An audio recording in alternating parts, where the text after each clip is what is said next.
ಎಲ್ಲ ಮಾಧ್ಯಮ ಮಿತ್ರರನ್ನ ಸ್ವಾಗತ ಮಾಡ್ತಾ ಇವತ್ತಿನ ಗೋಷ್ಠಿಯಲ್ಲಿ ನಾನು ಸೋಮನಾಥ್ ಕಳ್ಳಿಮನಿ ಜಿಲ್ಲಾ ಕಾಂಗ್ರೆಸ್ ಪ್ರಧಾನ ಕಾರ್ಯದರ್ಶಿ ಗೋಷ್ಠಿಯನ್ನು ಉದ್ದೇಶಿಸಿ ಮಾತಾಡ್ತೇನೆ. ನನ್ನ ಜೊತೆಗೆ ಮಾಜಿ ಜಿಲ್ಲಾ ಪಂಚಾಯತ್ ಅಧ್ಯಕ್ಷರು ಶ್ರೀ ಸಂಗೀತಾ ದಿನ್ನಿಯವರು ಕೂಡ ಇದ್ದಾರೆ. ಅದೇ ರೀತಿ ನಮ್ಮ ಸಿದ್ದಣ್ಣ ಮೇಟಿಯವರು ಮಾಜಿ ಜಿಲ್ಲಾ ಪಂಚಾಯತ್ ಅಧ್ಯಕ್ಷಿನಿ ನಮ್ಮ ಸಹೋದರಿ ನೀಲಮ್ಮ ಮೇಟಿಯವರ ಪತಿಯವರು, ಅವರು ಕಾಂಗ್ರೆಸ್ನ ಮುಖಂಡರು ಮುದ್ದೇಬೇಳ್ ಅವರು ಕೂಡ ಇದ್ದಾರೆ. ನಾವು ಇವತ್ತಿನ ಪತ್ರಿಕಾಗೋಷ್ಠಿಯನ್ನು ಕರೆದ ಉದ್ದೇಶ ನಮ್ಮ ಜಿಲ್ಲೆಯ ಮುದ್ದೇಬೇಳದ ಶಾಸಕರು, ಈ ರಾಜ್ಯದ ಹಿರಿಯ ನಾಯಕರು, ಅತ್ಯಂತ ನಾವೆಲ್ಲ ಅವರನ್ನು ಗೌರವದಿಂದ ಕಾಣುವಂಥ ಅಪ್ಪಾಜಿ ನಾಡಗೌಡ ಸಾಹೇಬರು ತಮ್ಮದೇ ಆದಂಥ ಮೌಲ್ಯಾಧಾರಿತ ರಾಜಕಾರಣದಿಂದ ಈ ರಾಜ್ಯದಲ್ಲಿ ಹೆಸರುವಾಸಿಯಾದಂಥವ್ರು, ನಮಗೆಲ್ಲ ಅವರು ಮಾದರಿ. ಅವ್ರಿಗೂ ಕೂಡ ಈ ಮೊನ್ನೆಯ ಸಚಿವ ಸಂಪುಟದಲ್ಲಿ ಜಿಲ್ಲೆಯಾಗೆ ಏನು ಪ್ರಾತಿನಿಧ್ಯ ಸಿಗಬೇಕಾಗಿತ್ತು ಅವರು ಕೂಡ ಆಕಾಂಕ್ಷಿಗಳಾಗಿದ್ದರು. ಅವರ ಹಿರಿತನಕ್ಕೆ ಮಂತ್ರಿಗಿರಿ ಅಪೇಕ್ಷೆ ಮಾಡೋದು ಕೂಡ ಸಹಜ ಆಗಬೇಕಾಗಿತ್ತು ಅನ್ನೋದು ಕೂಡ ನಮ್ಮದು ಬಯಕೆ. ಅದೇ ರೀತಿ ನಮ್ಮ ಇನ್ನೋರ್ವ ಹಿರಿಯ ನಾಯಕರು ಯಶವಂತರಾವ್ ಗೌಡ್ಜಿ ಕೂಡ ಅವರು ಕೂಡ ಸಚಿವ ಸಂಪುಟದ ಆಕಾಂಕ್ಷಿಯಾಗಿದ್ದರು ಮಂತ್ರಿ ಸ್ಥಾನಕ್ಕೆ. ನಮ್ಮ ಜಿಲ್ಲೆಗೆ ಇನ್ನೊಂದು ಸ್ಥಾನ ಸಿಗ್ತೈತೆ ಅಂತ ನಾವೆಲ್ಲ ತುಂಬ ಭರವಸೆ ಇಟ್ಕೊಂಡಿದ್ದೀವಿ. ಅದು ಆಗಲಿಲ್ಲ. ಎಲ್ಲರೂ ಕೂಡ ಅರ್ಹತೆಯನ್ನು ಶಿವಾನಂದ ಪಾಟೀಲ್ ಸಾಹೇಬರು ಆಗಿರ್ಬೋದು, ಎಲ್ಲರೂ ಕೂಡ ಅರ್ಹರು, ತಮ್ಮದೇ ಅಂಥ ಕ್ಷೇತ್ರದಲ್ಲಿ ಒಳ್ಳೆಯ ಅಭಿವೃದ್ಧಿ ಕೆಲಸಗಳನ್ನು ಮಾಡಿ ಹೆಸರುವಾಸಿಯಾದಂಥವ್ರು. ಅದು ಒಂದು ಸಚಿವ ಆಗಬೇಕಾಗಿತ್ತು, ಆಗಲಿಲ್ಲ. ಈ ಒಂದು ಸಹಜವಾಗಿ ಸಚಿವ ಸ್ಥಾನ ವಂಚಿತ ಆದಮೇಲೆ ಅಪ್ಪಾಜಿ ನಾಡಗೌಡ ಸಾಹೇಬರು ಮೊನ್ನೆ ಮುದ್ದೇಬೇಳದಲ್ಲಿ ಎಲ್ಲ ಅವರ ಸಚಿವರಾಗಬೇಕು ಅಂಥೇಳಿ ಅನ್ನೋ ಶುಭ ಕೋರಿ ಅವರಿಗೆಲ್ಲ ಬೆಂಗಳೂರಿಗೆಲ್ಲ ಹೋದವರಿಗೆಲ್ಲನೂ ಕೂಡ ಒಂದು ಧನ್ಯವಾದಗಳನ್ನು ಹೇಳಲಿಕ್ಕೆ ಒಂದು ಸಭೆ ಏರ್ಪಾಡು ಮಾಡಿದ್ರು. ಅದರಲ್ಲಿ ಮಾತನಾಡ್ತಾ ಅವರು ಎಲ್ಲ ಜಿಲ್ಲೆಯ ರಾಜಕಾರಣದ ಬಗ್ಗೆ ಸಾಕಷ್ಟು ಮಾತಾಡಿದ್ದಾರೆ. ಅದು ಅವರ ವೈಯಕ್ತಿಕ ಅಭಿಪ್ರಾಯ. ಮತ್ತು ಅಂಥ ದೊಡ್ಡ ಸಚಿವ ಸ್ಥಾನಕ್ಕೆ ಬಗ್ಗೆ ಆಗಲಿ, ಅದು ಸಿಗೋದ್ರ ಬಗ್ಗೆ ಆಗಲಿ ಹಿಂದಿಂದ ನಾವು ಕೂಡ ಮಾತಾಡ್ಲಿಕ್ಕೆ ನಾನು ಕೂಡ ಸಣ್ಣವ. ಆದರೆ ಅವ್ರು ಮಾತಾಡ್ತಾ ಈ ಹಿಂದೆ ಬಿಜಾಪುರ ಜಿಲ್ಲೆಯಲ್ಲಿ ಹಾಲುಮತ ಸಮಾಜದ ಒಬ್ಬರು ಅಧ್ಯಕ್ಷ ಆಗಬೇಕಾದ್ರೆ ಭಾಳಷ್ಟು ಸರ್ಕಸ್ ಮಾಡಬೇಕಂತ ಪರಿಸ್ಥಿತಿ ನಿರ್ಮಾಣ ಆಯಿತು. ಆ ಪರಿಸ್ಥಿತಿಗೆ ಎಂ ಬಿ ಪಾಟೀಲ್ರೇ ಕಾರಣ ಅಂತ ನಮ್ಮ ಮಾನ್ಯ ಮಾಜಿ ಸಚಿವರಾದಂಥ ಅಪ್ಪಾಜಿ ನಾಡಗೌಡ ಸಾಹೇಬರು ಹೇಳಿದ್ದಾರೆ. ಅವರು ಯಾವ ಅರ್ಥದಲ್ಲಿ ಅದನ್ನು ಯಾಕೆ ಹೇಳಿದ್ರು ಗೊತ್ತಾಗ್ತಾ ಇಲ್ಲ. ನಮ್ಮ ವಿಜಯಪುರ ಜಿಲ್ಲೆಯ ಹಾಲುಮತದಿಂದ ಯಾರಾದರೂ ಪ್ರಪ್ರಥಮ ಬಾರಿಗೆ ಜಿಲ್ಲಾ ಪಂಚಾಯತಿ ಅಧ್ಯಕ್ಷರಾಗಿದ್ದು ಅಂದರೆ ಸಹೋದರಿ ಸಂಗೀತಾ ದಿನ್ನಿ ಅವರಾಗಿದ್ದಾರೆ, ಇಲ್ಲೇ ಇದ್ದಾರೆ. ಅವರು ಕೂಡ ಹೇಳ್ತಾರೆ ಅವರ ಅಭಿಪ್ರಾಯವನ್ನು. ತದನಂತರ ಉಪಾಧ್ಯಕ್ಷರು ನಮ್ಮ ತಮ್ಮಣ್ಣ ಹಂಗರಿಗೆಯವರಾದರು, ಮಲ್ಲಣ್ಣ ಸಾಲಿಯವರಾದರು, ಅಪ್ಪಾಜಿ ನಾಡಗೌಡ ಸಾಹೇಬರು ಮತಕ್ಷೇತ್ರದವರೇ ಆದಂಥ ನಮ್ಮ ಕೆಂಚಪ್ಪಣ್ಣ ಬಿರಾದಾರು ಉಪಾಧ್ಯಕ್ಷರಾದರು. ಇವ್ರನ್ನೆಲ್ಲಾನು ಉಪಾಧ್ಯಕ್ಷರು ಮಾಡುವ ಸಲುವಾಗಿ ಕೂಡ ಎಂ ಬಿ ಪಾತ್ರ ಭಾಳಷ್ಟಿದೆ. ಆಮೇಲೆ ಅವರೇ ಹೇಳ್ತಾರೆ, ಆದರೆ ನಾನು ಸಂದರ್ಭಾನುಸಾರ ಹೇಳ್ತೀನಿ. ನೀಲಮ್ಮ ಮೇಟಿ ಅಕ್ಕವರು ಅಧ್ಯಕ್ಷ ಆಗಬೇಕಾದರೂ ಕೂಡ ಅವಾಗ ಬಹುಮತಗಳ ಕೊರತೆ ಇತ್ತು. ಅಂಥದ್ರಲ್ಲೂ ಕೂಡ ಅವರು ಮಾಡಿದ್ದಾರೆ, ಅದನ್ನು ಹೇಳ್ತಾರೆ ಅವರು. ಆಮೇಲೆ ವಿಶೇಷವಾಗಿ ನಮ್ಮ ಶ್ರೀಮತಿ ಸುಜಾತಾ ಕಳ್ಳಿಮನಿಯವರು ಅಧ್ಯಕ್ಷ ಆಗೋ ಮುಂದೂ ಕೂಡ ನನ್ನ ಅನುಭವದ ಪ್ರಕಾರ, ತಮಗೂ ಕೂಡ ಗೊತ್ತಿರ್ಬೋದು, ಜಿಲ್ಲೆ ರಾಜಕಾರಣ ಎಲ್ಲ ನೀವು ಸಾಕಷ್ಟು ಇರ್ತೀರಿ, ಹಿಂದಿನ ಇತಿಹಾಸ ಕೂಡ ನೋಡಿದ್ದೀರಿ. ಆಮೇಲೆ ಇಲ್ಲಿ ಇಬ್ಬರು ಅಧ್ಯಕ್ಷ ಆಗೋರು ಕೂಡ ಇದ್ದಾರೆ. ಈ ಹಿಂದಿನ 37 ಜನ ಅಧ್ಯಕ್ಷರಾಗೋ ಮುಂದೂ ಕೂಡ ಸುಜಾತಾ ಕಳ್ಳಿಮನಿಯವರು ಅಧ್ಯಕ್ಷ ಆಗೋ ಮುಂದೆ ಇಂಥ ರಣರೋಚಕ ಒಂದು ವಾತಾವರಣ ನಿರ್ಮಾಣ ಆಗಿರಲಿಲ್ಲ. ನೀವು ಹಿಂದಿಂದ ಸ್ವಲ್ಪ ಫ್ಲ್ಯಾಶ್ ಬ್ಯಾಕಿಗೆ ಹೋದರೆ ಗೊತ್ತಾಗ್ತದೆ. ನಮ್ಮನ್ನು ಅಧ್ಯಕ್ಷ ಮಾಡೋ ಮುಂದೆ ನಮ್ಮ ಸರ್ಕಾರನೂ ಇರಲಿಲ್ಲ, ಬಹುಮತನೂ ಇರಲಿಲ್ಲ, ಸಂಖ್ಯೆನೂ ಇರಲಿಲ್ಲ. ಏನೋ ನಮ್ಮ ಪಕ್ಷದ ಒಂದು ಧ್ವಜವನ್ನು ಹಾರಿಸಬೇಕು ಅಂತೇಳಿ ಭಾಳಷ್ಟು ಚಾಲೆಂಜ್ ಆಗಿ ತೊಗೊಂಡು ಅದನ್ನು ಮಾಡಿದಂಥ ಸಂದರ್ಭದಲ್ಲಿ ನಮ್ಮ ಎಂ ಬಿ ಪಾಟೀಲ್ ಸಾಹೇಬರು, ಸುನೀಲ್ ಗೌಡರು, ಶಿವಾನಂದ ಪಾಟೀಲರು, ಯಶವಂತರಾವ್ ಗೌಡರು ಕೂಡ ಭಾಳಷ್ಟು ಅದನ್ನು ಒಂದು ಚಾಲೆಂಜ್ ಆಗಿ ತೊಗೊಂಡು ಎಲ್ಲರೂ ಕೂಡ ಮಾಡಿದ್ರು. ಅಪ್ಪಾಜಿ ನಾಡಗೌಡ ಸಾಹೇಬ್ರ ಸಹಕಾರ ಕೂಡ ಇದೆ. ಆದರೆ ಕೇವಲ ಒಂದು ಸಹಕಾರ ಅಥವಾ ಕೇವಲ ಸಂಖ್ಯಾಬಲದಿಂದ ಆಗಬಾರ್ದು. ಮತಕ್ಷೇತ್ರದಲ್ಲಿ ಇವರು 2 ಸೀಟ್ ಇದ್ದು ಇವ್ರದ್ದು, ನಮ್ಮ ನೀಲಮ್ಮ ಕಮಿಟಿಯವರು, ನಮ್ಮ ಸಂತೋಷ್ ಚವ್ಹಾಣ್ ಮುದ್ದೇಬಾಳಿಂದ ಇಬ್ಬರಿದ್ದು. ಅದನ್ನು ಹೊರತಾಗಿ ಕೂಡ JDSನಿಂದ ನಾವು ಸದಸ್ಯರ ಬೆಂಬಲ ಕೋರ್ಬಾಯಿಗೆ ಬಂತು, ಪಕ್ಷೇತರ ಬೆಂಬಲ ಕೋರ್ಬಾಯಿಗೆ ಬಂತು. ಪಕ್ಷೇತರು ನಮ್ಮಲ್ಲಿ ಬೆಂಬಲಕ್ಕಾಗಿ ನಮ್ಮ ಜೊತೆ ಬೆಂಬಲ ಕೋರಿ ಬಹಿರಂಗವಾಗಿ ಹೇಳ್ದಂಥವ್ರನ್ನ ಯಾರೋ ಕಿಡ್ನ್ಯಾಪ್ ಮಾಡ್ಕೊಂಡು ಹೋಗಿಬಿಟ್ಟಿದ್ರು. ಅದನ್ನೇ ಮತ್ತೆ ವಾಪಸ್ ತರುವಂಥ ಒಂದು ಹರಸಾಹಸ ಮಾಡಬೇಕಾಯಿತು. ಹೀಗೆಲ್ಲ ಹಲವಾರು ಅಡೆತಡೆಗಳು, ವಿಘ್ನಗಳು ಮಧ್ಯಾಹ್ನ ಕೂಡ ನಿಮಗೆಲ್ಲ ನೆನಪಿರ್ಬೋದು. ನಮ್ಮ ಕಾಂಗ್ರೆಸ್ ಪಕ್ಷದ ಸದಸ್ಯರೇ 3 ಜನ ನಮಗೆ ಆ ದಿನ ಕೈ ಕೊಟ್ಟು ಹೋಗ್ಬಿಟ್ರು. 3 ಜನ ನಮ್ಮವರೇ, ಕಾಂಗ್ರೆಸ್ ಪಕ್ಷದಿಂದ ಇದ್ದವರೇನೆ 3 ಜನ ಹೋಗ್ಬಿಟ್ರು. ಅಂಥ ಒಂದು ವಾತಾವರಣದಲ್ಲೂ ಕೂಡ ಇವತ್ತಿನ ಚುನಾವಣೆಗಳು ನಿಮಗೆ ಗೊತ್ತದೆ. ಬರೇ ನಾವು ಸಂಖ್ಯಾಬಲ ಜೊತೆಗೆ ತನು ಮನ ಧನನೂ ಬೇಕಾಗ್ತದೆ. ಅದೆಲ್ಲನೂ ತನು ಮನ ಧನ ಎಲ್ಲ ನಿಂತ್ಕೊಂಡು ಮಾಡಿದ್ರು ಎಂ ಬಿ ಪಾಟೀಲ್ ಸಾಹೇಬ್ರು ಅಂತ ನಾನು ಈ ಸಂದರ್ಭದಲ್ಲಿ ಹೇಳಕ್ಕೆ ಇಚ್ಛೆ ಪಡ್ತೇನೆ. ಎಲ್ಲರೂ ಮಾಡಿದ್ದಾರೆ, ಆದರೆ ಧನನೂ ಇಂಪಾರ್ಟೆಂಟ್ ಅಲ್ಲ. ಹೀಗಾಗಿ ಅವತ್ತಿನ ರಣರೋಚನೆ ನೀವು ನೋಡಿದಿರಿ. ನಮ್ಮ ಸದಸ್ಯರು ಬರೋ ಮುಂದೆ ನಾವು ನಮ್ಮ ಬಸ್ಗಳ ಮೇಲೆ ಕಲ್ಲು ತೂರಾಟ ಆಯಿತು, ಪೊಲೀಸ್ ಲಾಠಿ ಚಾರ್ಜ್ ಆಯಿತು, ಕೆಲವೊಂದು ಪೊಲೀಸರಿಗೆಲ್ಲ ರಕ್ತದ ಗಾಯ ಆಯಿತು. ನಮಗೆ ಬೆಂಬಲಿಸಿದಂಥ ಸದಸ್ಯರಿಗೆಲ್ಲ ಪ್ಲಾಕಾರ್ಡ್ ಹಿಡ್ಕೊಂಡು ಅವರಿಗೆ ಹೆಣ್ಣುಮಕ್ಕಳಿಗೆ ಅವಾಚ್ಯವಾಗಿ ಶಬ್ದ ಬರ್ಕೊಂಡೆಲ್ಲ ಬೋರ್ಡ್ ಹಾಕ್ಕೊಂಡಿದ್ರು. ಇಂಥ ಒಂದು ಕಾದಾಟ.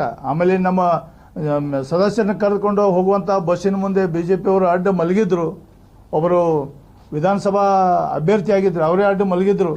ಅಂಥ ಒಂದು ಹೋರಾಟ. ಆಮೇಲೆ ಸರ್ಕಾರ ಅವ್ರದ್ದೇ ಇತ್ತು, BJP ಸರ್ಕಾರ ಇತ್ತು. ಹೆಜ್ಜೆಗೂ ಅಡೆತಡೆ, ಅಲ್ಲಿ ಟೈಮ್ ಆಗ್ತಾ ಇದೆ. ಇಲ್ಲಿ ಇಲ್ಲಿ ಸಿವಿಲ್ ಪೊಲೀಸರು, ಅದರ ನಂತರ ಯಾವುದ್ಯಾವುದೋ ಫೋರ್ಸ್ಗಳು ತಂದು ಅದೇನು ಇವ್ರಿಗೆ ಯಾವುದೇ ಪರಿಸ್ಥಿತಿಯಲ್ಲಿ ನಮ್ಮ ಸರ್ಕಾರ ಇದ್ದಾಗ BJP ಇರಲಿ ಅಧಿಕಾರ ಬರಲಿಕ್ಕೆ ಬಿಡಬಾರ್ದಂಥ ಒಂದು ಸನ್ನಿವೇಶದಲ್ಲಿಯೂ ಕೂಡ ಇವತ್ತು ಎಂ ಬಿ ಪಾಟೀಲ್ ಸಾಹೇಬರು ಅದನ್ನು ದಿಟ್ಟವಾಗಿ ಎದುರಿಸಿ ಈ ಜಿಲ್ಲೆಯಲ್ಲಿ ಕಾಂಗ್ರೆಸ್ಸನ್ನು ಮತ್ತೆ ಅಧಿಕಾರದಲ್ಲಿ ಕೂಡಿಸಿದಂಥ ಒಂದು ಇತಿಹಾಸ ಇದೆ. ಹೀಗಾಗಿ ಅವರು ಯಾರನ್ನ ಉದ್ದೇಶಿ ಹೇಳಿದ್ರು ಗೊತ್ತಾಗ್ತಾ ಇಲ್ಲ. ಹಾಲು ಮತ ಸಮಾಜದವ್ರನ್ನ ಜಿಲ್ಲಾ ಪಂಚಾಯತ್ ಅಧ್ಯಕ್ಷ ಮಾಡಬೇಕಾದ್ರೆ ಭಾಳ ಸರ್ಕಸ್ ಮಾಡಕ್ಕಂಥ ಪರಿಸ್ಥಿತಿ ನಿರ್ಮಾಣ ಆಗೋದಕ್ಕೆ ಎಂ ಬಿ ಪಾಟೀಲ್ ಸಾಹೇಬ್ರು ಕಾರಣ ಅಂತ ಹೇಳಿದ್ದಾರೆ. ನಾವು ಹೇಳ್ತೀವಿ, ನಾವು ಆ ಸ್ಥಾನದಲ್ಲಿ ಕೂಡಬೇಕಾದ್ರೆ ಅದು ಎಲ್ಲ ರೀತಿಯಿಂದ ಬೆಂಬಲ ಆಗಲಿ, ಈ ಥರ ಹೋರಾಟ ಆಗಲಿ, ಎಲ್ಲರ ಸಹಕಾರ ತಗೊಳ್ಳೋದಾಗಲಿ ಮಾಡಿ ನಮ್ಮನ್ನು ಆ ಸ್ಥಾನದಲ್ಲಿ ಕೂಡಿಸ್ಲಿಕ್ಕೆ ಎಂ ಬಿ ಪಾಟೀಲ್ ಸಾಹೇಬ್ರ ಕಾರಣ ಅಂತ ನಾವು ಹೇಳ್ತಾ ಇದ್ದೀವಿ. ಅದಕ್ಕಾಗಿ ನಾವು ಹಿರಿಯರಿದ್ದಾರೆ, ಇವರು ನಮ್ಮ ಅಪ್ಪಾಜಿ ನಾಡಗೌಡ ಸಾಹೇಬರು, ಅದಕ್ಕೆ ಅದು ತಮಗೆ ಮಂತ್ರಿ ಸ್ಥಾನ ಸಿಗಬೇಕಾಗಿತ್ತು, ಸಿಗಲಿ ಅಂತ ನಮ್ಮದು ಆಸೆ ಇತ್ತು, ಅದು ಬೇರೆ ವಿಷಯ. ಅದಕ್ಕಾಗಿ ಈ ತಮ್ಮ ವಿಷಯ ಪ್ರಸ್ತಾಪ ಮಾಡಿದ್ರ ಮಧ್ಯೆ ಅಥವಾ ನಾಯಕರ ಒಂದು ತಮ್ಮದು ಅಭಿಪ್ರಾಯ ಹಂಚಿಕೊಳ್ಳೋ ಮಧ್ಯೆ ಅಥವಾ ಜನಾಭಿಪ್ರಾಯದಲ್ಲಿ ತಪ್ಪು ಸಂದೇಶ ಹೋಗಬಾರ್ದು ಅನ್ನೋದು ನಮ್ಮ ಇಚ್ಛೆ. ತಪ್ಪು ಸಂದೇಶ ಹೋಗಬಾರ್ದಲ್ಲ. ಒಂದು ಸಮುದಾಯವನ್ನು ನೀವು ಅದರಲ್ಲಿ ಹೆಸರು ಪ್ರಸ್ತಾಪ ಮಾಡಿದ್ದೀರಿ, ಹಾಲ್ಮತ್ ಸಮಾಜದವ್ರನ್ನ ಅಂತೇಳಿ. ಎಲ್ಲ ಇಲ್ಲೇ ಇದ್ದೀವಿ. ಅಧ್ಯಕ್ಷ ಆದವರು ಇವರು, ಅಧ್ಯಕ್ಷ ಆದವರು ಅಧಿಕೃತವಾಗಿ ಇವರಿದ್ದಾರೆ. ಮತ್ತು ಅವರು ಸಮಾಜದ ನಮ್ಮ ಹಾಲ್ಮತ್ ಸಮಾಜದವರೇ ಅದೇ ಮತಕ್ಷೇತ್ರದಲ್ಲಿ ನಮ್ಮ ಕೆಂಚಪ್ಪಣ್ಣ ಬಿರಾದಾರ್ದ ಆಗಬೇಕಾದ್ರೆ ಏನಂತ ಹೇಳಿದ್ದಾರೆ, ಅದು ಏನಾಯಿತು ಅನ್ನೋದು ಘಟನೆ ಕೆಂಚಪ್ಪಣ್ಣ ಬಿರಾದರ್ ಅವರೇ ಅದನ್ನು ಸಾಕಷ್ಟು ಹೇಳ್ತಾರೆ. ಮತ್ತೀಗ ಕೆಂಚಪ್ಪಣ್ಣ ಬಿರಾದರ್ ಅವರಿಗೆ ಮಾಡಿದ್ದಾರೆ, ಅವರೇ ಅವ್ರ ಜೊತೆ ಇಲ್ಲ. ಈಗ ಮುದ್ದೇಬೇಳದ ಕಾಂಗ್ರೆಸ್ ಜೊತೆ ಇಲ್ಲ ಅವರು. ಆದರೆ ಯಾಕೆ ಬಿಟ್ಟು ಹೋದರು ಅನ್ನೋದನ್ನು, ಅದು ನಿಮ್ಮದು ಅವ್ರದ್ದು ನಡ್ಬೇಕು ಏನಾಯಿತು ಅನ್ನೋದನ್ನು ನಾನು ಹೇಳೋದು ಸರಿಯಾಗೋದಿಲ್ಲ, ಅವರೇ ಹೇಳ್ತಾರೆ ಅದನ್ನು. ಹೀಗಾಗಿ ಒಟ್ಟಾರೆ ಅದಕ್ಕೆ ತಪ್ಪು ಸಂದೇಶ ಇದು ನಮ್ಮ ಜಿಲ್ಲೆ ಜನರಿಗೆ ಹೋಗಬಾರ್ದು. ನಮಗೂ ಕೂಡ ಸಖೇದ ಆಶ್ಚರ್ಯ ಆಗಿದೆ. ಯಾರು ಎಲ್ಲ ಬೆಂಬಲ ಕೊಟ್ಟು ಮಾಡಿದ್ದಾರೆ, ಯಶವಂತರೇಗೌಡರು, ಎಂ ಬಿ ಪಾಟೀಲ್ ಸಾಹೇಬ್ರು ಎಲ್ಲರೂ ಮಾಡಿದ್ದಾರೆ, ಮತ್ತು ಶಿವಾನಂದ ಪಾಟೀಲ್ ಸಾಹೇಬರು ಎಲ್ಲರೂ. ಆದರೆ ಎಂ ಬಿ ಪಾಟೀಲ್ರೇ ಕಾರಣ ಆಯಿತು ಅಂದರೆ ಯಾವುದೇ ರೀತಿ ಸರ್ಕಸ್ ಆಗಿಲ್ಲ. ಒಂದು ವೇಳೆ ಸರ್ಕಸ್ ಏನಾದರೂ ಆಗಿದ್ರೆ ಅದು ನಾವು ಪಾಸಿಟಿವ್ ಆಗಿ ಹೇಳ್ತಾ ಇದ್ದೀನಿ. ಸರ್ಕಸ್ ಮಾಡಿ ನಮ್ಮನ್ನು ಅಲ್ಲಿ ಕೂಡಿಸಿದಾರೆ ಹೊರತು, ಅಂದರೆ ಸರ್ಕಸ್ ಅಂದರೆ ಎಲ್ಲ ರೀತಿ ಪ್ರಯತ್ನ, ಎಲ್ಲ ಅಡೆತಡೆಗಳನ್ನು ಎದುರಿಸಿ ಅವತ್ತು ಮಾಡಿದರು. ಇದು ನಾವು ಅದು ಭಾಳ ಸಂಕಷ್ಟದ ಇದರ ಸಂದರ್ಭದಲ್ಲಿ ನನ್ನ ಪ್ರಕಾರ ಇದು ನಾನು ಅಧಿಕೃತವಾಗಿ ಹೇಳ್ತೇನೆ, ಹಿಂದಿನ ಯಾವ ಅಧ್ಯಕ್ಷರು ಇಷ್ಟೊಂದು ತುರ್ಸಿನ ಪೈಪೋಟಿ ಇರಲಿಲ್ಲ. ಸಿದ್ದರಾಮಯ್ಯ ಸಾಹೇಬ್ರು ಅವತ್ತು ಪದೇ ಏನಾಯ್ತು ಅಂತ 2 ಸಲ ಎಂ ಬಿ ಪಾಟೀಲ್ ಸಾಹೇಬ್ರು ಫೋನ್ ಮಾಡಿ ಕೇಳ್ತಾ ಇದ್ರು, ಏನಾಯ್ತು ಅಂತೇಳಿ. ಅಷ್ಟೊಂದು ಕುತೂಹಲ ನಿರ್ಮಾಣ ಆಗಿತ್ತು.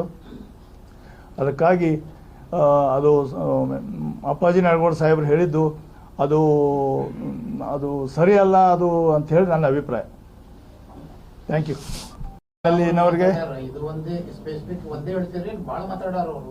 ಇಲ್ಲ ಸರ್, ಅದನ್ನ ಆ ವಿಷಯ ಸರ್ ಮಂತ್ರಿ ಆಗಿದ್ದು ತಪ್ಪಿದ್ದು ಆ ವಿಷಯಕ್ಕೆ ನಾವು ಸಂಬಂಧ ಬರೋದಿಲ್ಲ sir Bhandari sir. As A Congress men ಹಾಂ ಈಗ ಒಂದೇ ಸ್ಪೆಸಿಫಿಕ್ ನಿಮ್ಮ ಕಮ್ಯುನಿಟಿ ಪರವಾಗಿ ಹೌದು ಸರ್, ಹೌದು. ಆದ್ರೆ ಬೇರೆ ವಿಷಯನೂ ಬಹಿರಂಗಪಡಿಸ್ಯಾರ ಅವರು. ಅಲ್ಲ ನಾವು ಹೇಳಿದಲ್ಲ ಸರ್, ಅವರು ಮಂತ್ರಿ ಬೇರೆ ಬೇರೆ ಈವನ್ ಬೇರೆ ಬೇರೆ ಯಾವ ಬಂದಾವಲ್ಲ ಅದ್ರ ಬಗ್ಗೆ ಏನಂತೀರ? ಅವರು ಮಂತ್ರಿ ಆಗಬೇಕಾಗಿತ್ತು ಅಂತ ನಮ್ಮ ಆಸೆ, ಅವ್ರ ಬೇಡಿಕೆ ಸರಿಯಾಗಿದೆ. ನಮ್ಮ ಜಿಲ್ಲೆಗೆ ಒಂದು ಸ್ಥಾನ ಸಿಗಬೇಕಾಗಿತ್ತು. ಮಂತ್ರಿ ವಿಚಾರ ಅಲ್ಲ ಕಣ್ಣಿಮನಿ ಸರ್, ಹೇಳ್ರಿ ಬೋಸ್ ಸರ್. ಇದು ಮಂತ್ರಿ ವಿಚಾರ ಅಲ್ಲ. ಹಾ. ಇತರೆ ಸಮುದಾಯಗಳನ್ನ ತುಳಿದಿದ್ದಾರೆ ಅನ್ನೋ ಪ್ರಶ್ನೆಗೆ ಉತ್ತರ ಬೇಕಾಗಿರೋದು. ಈಗ ಹಾಲುಮತ ಸಮಾಜ ಉಸ್ತಾದವರನ್ನ ಪ್ರಕಾಶ್ ರಾಠೋಡ್ ಅವರನ್ನ ಆರೋಪದಲ್ಲಿ ಎಸ್ ಸರ್, ಹಾಲುಮತ ಸಮಾಜ ಒಂದು ಅದರೊಳಗೆ ಎಸ್ ಸರ್.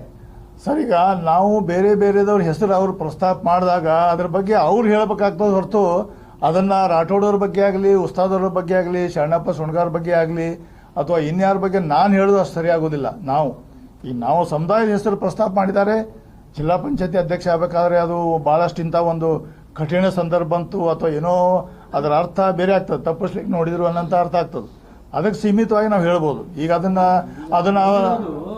ಜಿಲ್ಲಾ ಪಂಚಾಯತಿ ಅಧ್ಯಕ್ಷ ಸ್ಥಾನದ ಚುನಾವಣೆ ಮಾತ್ರ ಅಲ್ಲ, ಒಂದು ಸಮುದಾಯವನ್ನು ಹತ್ತಿಕ್ಕಿದ್ದಾರೆ ಅನ್ನೋದು. ಸರಿ ಸರ್, ಆ ಸಮುದಾಯದವ್ರು ಹೇಳ್ಬೇಕು ಅದನ್ನ. ನಮ್ಮ ಸಮುದಾಯದ ಪರವಾಗಿ ನೀವು ಯಾಕೆ ಹೇಳಿದ್ರಿ? ನೀವೆಲ್ಲಿ ನಾವು ಅಸಮಾಧಾನ ನಿಮ್ಮ ಮುಂದೆ ಬಂದು ಹೇಳಿದ್ದೀವಿ? ಸೀರೀಸ್ ಆಫ್ ಪ್ರೆಸ್ ಕಾನ್ಫರೆನ್ಸ್ ಆಗಬಹುದು ಅಂತ ಇಲ್ಲ ಸರ್, ನಮ್ದೇನು ವಿಷಯ ಅಷ್ಟು ಹೇಳಿ ನಾವು ಮುಗಿಸ್ತೇವೆ.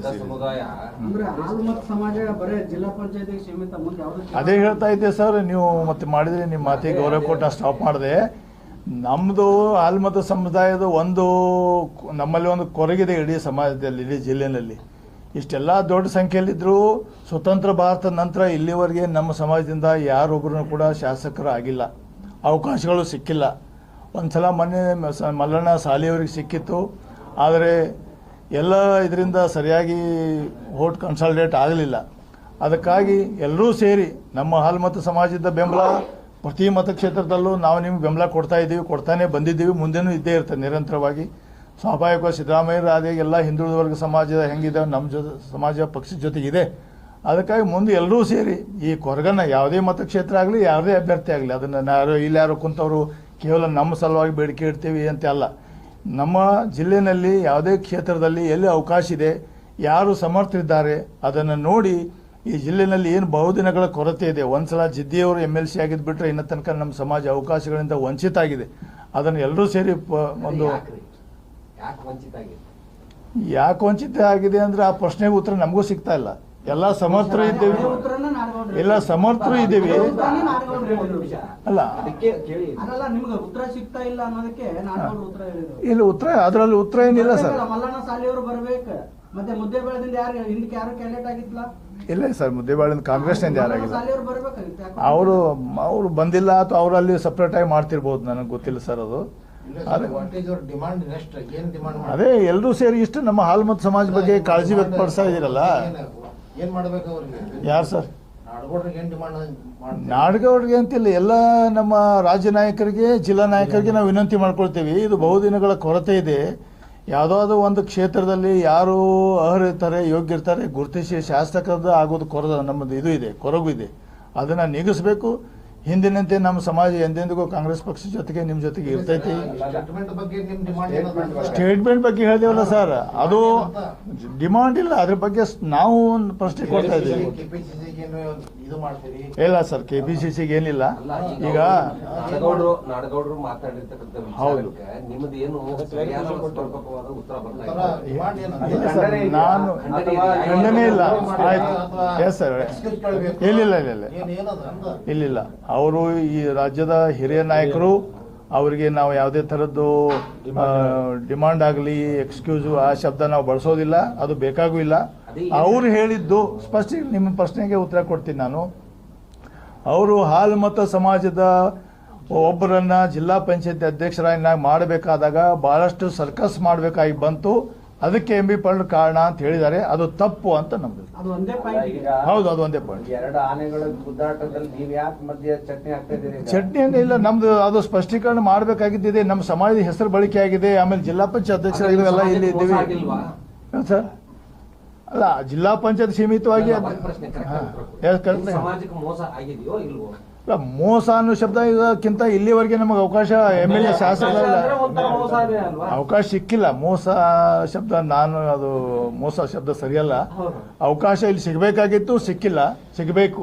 ಅಲ್ರಿ, ಅವಕಾಶ ಸಿಕ್ಕರು ಗೆದ್ದಿಲ್ಲಲ್ರಿ, ಅದನ್ನ ಹೇಳ್ರಿ. ಸರ್ 220 ಆಯ್ತು ಸರ್. ಅವಕಾಶ ಕೊಟ್ರಲ್ಲ, ಇಷ್ಟು ಮಂದಿ ಶಾಸಕರು ಯಾಕೆ ಗೆಲ್ಲಿಲ್ಲ ಮತ್ತೆ? ಸರ್ 224 ಸ್ಥಾನಕ್ಕೆ ನಾವು ಕಾಂಗ್ರೆಸ್ ಕ್ಯಾಂಡಿಡೇಟ್ ಆಗ್ತೀವಿ ಅಥವಾ ಎಲ್ಲಾ ಪಕ್ಷಗಳು ಕ್ಯಾಂಡಿಡೇಟ್ ಆಗ್ತಾರೆ. 224 ಯಾರು ಗೆಲ್ಲೋದಿಲ್ಲ. ಹಾಗಿದ್ರೆ ಅಷ್ಟು ಸಮುದಾಯದ ಉತ್ತರ ಕೊಡ್ರಿ. ನೀವು ಹೇಳ್ತಾ ಇರೋದು ಹಾಲು ಮತದ ಮಾತ್ರ. ಅದೇ ಹಾಲು ಮತದ ಅದನ್ನ ಮಾತ್ರ. ಅಷ್ಟು ಕಾನ್ಸ್ಟಿಟ್ಯೂನ್ಸಿ ಆದ್ರೆ ಹಾ. ಅವ್ರು ಹೇಳಿರೋ ಅಷ್ಟು ಸಮುದಾಯದ ಉತ್ತರ ಕೊಡ್ರಿ. ಹಂಗಿದ್ರೆ ಇಲ್ಲ ನಾ ಹಾಲು ಮತ ಮತ್ತೆ ಅಲ್ಲ ಅಷ್ಟು ಕಾನ್ಸ್ಟಿಟ್ಯೂನ್ಸಿ ಮಾತಾಡಕತ್ತೀರಿ, ಅಲ್ಲ ಮತ್ತೆ ಉದಾಹರಣೆ ಸಮುದಾಯದ ಉತ್ತರ ಕೊಡಕತ್ತೀರಿ. ಹೌದು. ಅಲ್ಲಿ ಮಲ್ಲಣ್ಣ ಸಾಲಿಯವ್ರದ್ದು ಉತ್ತರ ಕೊಡ್ರಿ ಅಂದ್ರೆ ಕಾನ್ಸ್ಟಿಟ್ಯೂನ್ಸಿಗೆ ಹೋಗ್ತೀರಿ. ಎಲ್ಲ ನಾವ್ ಹೇಳೋದು ಹಾ ಆಯ್ತು, ಹಂಗಿದ್ರೆ ಅಷ್ಟು ಸಮುದಾಯದ ಉತ್ತರ ಕೊಡ್ತೀರಿ ನೀವು. ಆಯ್ತು. ನಮ್ದು ಪ್ರಶ್ನೆ ಇದೆ. ನಾವು ಎಲ್ಲಾ ಸಮಾಜದ ಬೇರೆ ಬೇರೆ ಮತಕ್ಷೇತ್ರಗಳಲ್ಲಿ ನಿಲ್ತಾರಲ್ಲ, ಎಲ್ರಿಗೂ ನಮ್ಮ ಬೆಂಬಲ ಸಮಾಜ ಇದೆ. ನಿಮ್ಮ ಸಮಾಜ ಓಟು ಕೂಡ ನಮ್ಮ ಅಭ್ಯರ್ಥಿಗಳು ಬರಬೇಕು ಅಂತ ನಮ್ಮ ಬೇಡಿಕೆ ಇದೆ. ಬಂದಿಲ್ಲ, ಬರಬೇಕು. ಹೇಳ್ತಾ ಇರೋದ್ರಿ, ಈಗ ಬೇರೆ ಬೇರೆ ಬರ್ತಾ ಇಲ್ಲಲ್ಲ, ಯಾಕು ಅನ್ನೋದು. ಯಾಕಂತ ಅವ್ರ ಉತ್ತರ ಹೇಳ್ಬೇಕು ಸರ್. ಓಟ್ ಹಾಕೋರು ನಾವು ಕೇಳ್ತಾ ಇದ್ದೀವಿ. ನಿಮ್ಗೆ ಉತ್ತರ ಕಂಡುಕೊಳಕ್ಕಾಗಿಲ್ಲ ಇಷ್ಟು ದಿನ. ಅದೇ ಇದೇ ಇದೆ. ಮತ್ತೆ ಹಿಂದುಳಿದ ವರ್ಗದವ್ರಿಗೆ ಒಂದು ಅವಕಾಶ ಸಿಗಬೇಕು. ಅದು ಮನಸ್ಥಿತಿ ಹೋಗ್ಬೇಕು. ಅವಕಾಶ ಸಿಕ್ಕಲ್ಲ ನಿಮ್ಮ ಅಲ್ರಿ. ಪತ್ರಿಕಾಗೋಷ್ಠಿ ಉದ್ದೇಶ ಏನಪ್ಪಾ ಅಂದ್ರೆ, ನಾಡಗೌಡರು ನಿಮ್ಮ ಸಮಾಜದ ವಿಚಾರವಾಗಿ ಮಾತಾಡಿದ್ದಾರೆ. ನಿಮ್ಮ ಸಮಾಜಕ್ಕೆ ಏನಾದ್ರು ಅಧಿಕಾರ ಸಿಗುವಾಗ ಎಂ ಬಿ ಪಾಟೀಲ್ ಅಡೆತಡೆ ಮಾಡಿದಾರೆ ಅಂತ ಆರೋಪ ಮಾಡಿದ್ದಾರೆ. ಆ ಆರೋಪ ಸುಳ್ಳು ಅಂತ ನೀವು ಹೇಳಕತ್ತೀರಿ. ಹೇಳಿದ್ನಲ್ಲ, ಕ್ಲಿಯರ್. ಮುದ್ದೇಬಾಳ ಕ್ಷೇತ್ರದಲ್ಲಿ ನಾಡಗೌಡರನ್ನ 6 ಸಾರಿ ಶಾಸಕರನ್ನಾಗಿ ಮಾಡಿದ್ರಿ. ಹೌದು. ಅಲ್ಲಿ ಏನಾದ್ರು ನಿಮ್ ಪ್ರಾತಿನಿಧ್ಯ ಸಿಕ್ಕಿದೋ ಇಲ್ಲೋ? ಯಾವ್ದಕ್ಕೆ? ಮುದ್ದೇಬಾಳ ಕ್ಷೇತ್ರದಲ್ಲಿ ಒಂದ್ ನಿಮಿಷ ನಾನು ಪ್ರಶ್ನೆ ಒಂದ್ ಮಾಡ್ತೀನಿ. ನಿಮಿಷ, ಹಾ, ಹೇಳಿ. ಒಂದ್ ನಿಮಿಷ ಉತ್ತರ ಅಲ್ಲಿ ನಾವು ಬಂದಿಲ್ಲ. ನಾನು ಒಂದ್ ನಿಮಿಷ, ನಾನು ಉತ್ತರ ಕೇಳಕತ್ತೀನಿ. ಈಗ ಆಗ್ಲೇ ಅವರು ಅವಕಾಶ ಇಲ್ಲಿ ನಾನು ಪ್ರಶ್ನೆ ಕೇಳಕ್ಕೆ ಅವಕಾಶ ಸಿಕ್ಕಿಲ್ಲ ಅಂತ ನೀ ಹೇಳ್ತಾರೆ. ಪ್ರಶ್ನೆ ಕೇಳುವ ಒಂದು ಅಡ್ಡು ಬಂದಿಲ್ಲ. ಅಲ್ಲಿ ನಾನು ಕೇಳಕತ್ತೀನಲ್ಲ ಈಗ. ಹೌದು. ನಾನು ಬಂದಿದ್ದೆ ಹೇಳಕತ್ತೀನಿ. ಅವಕಾಶ ಸಿಕ್ಕಿಲ್ಲ. ನಾಡಗೌಡರು 6 ಸಾರಿ ಆಯ್ಕೆಯಾಗಿ ಬಂದಿದ್ರು. ಹೌದು ಸರ್. ಆ ಮುದ್ದೇಬಾಳ ಕ್ಷೇತ್ರದಲ್ಲಿ ಏನಾದ್ರೂ ನಿಮ್ಮ ಸಮಾಜಕ್ಕೆ ಪ್ರಾತಿನಿಧ್ಯ ಸಿಕ್ಕಿತ್ತೋ ಇಲ್ಲ? ಇಲ್ಲ. ಶಾಸಕ ಸ್ಥಾನಕ್ಕೆ ಪ್ರಾತಿನಿಧ್ಯ ಮೊದಲಿಂದ ಬೇಡಿಕೆ ಇಡ್ತೇವೆ. ಟಿಕೆಟ್ ಸಿಕ್ಕಿಲ್ಲ. ಹಿರಿಯ ಶಾಸಕರದಾರ. ಅವ್ರು ಅನ್ನೋದು CS ನಾಡಗೌಡರು ಮುದ್ದೇಬಾಳ ಮತಕ್ಷೇತ್ರದಲ್ಲಿ ಕುರುಬ ಸಮಾಜಕ್ಕೆ ಏನಾದ್ರೂ ಸಹಾಯ ಮಾಡಿದಾರಾ? ಕುರುಬ ಸಮಾಜವನ್ನ ಮುಂಬರುವ ನಿಟ್ಟಿನಲ್ಲಿ ಏನಾದ್ರೂ ಕೆಲಸ ಮಾಡಿದಾರಾ? ಜಿಲ್ಲಾ ಪಂಚಾಯತಿ ಇವರು ಮುದ್ದೇಬಾಳದವ್ರು ಇರೋದ್ರಿಂದ ಮುದ್ದೇಬಾಳ ಹೆಚ್ಚಿಗೆ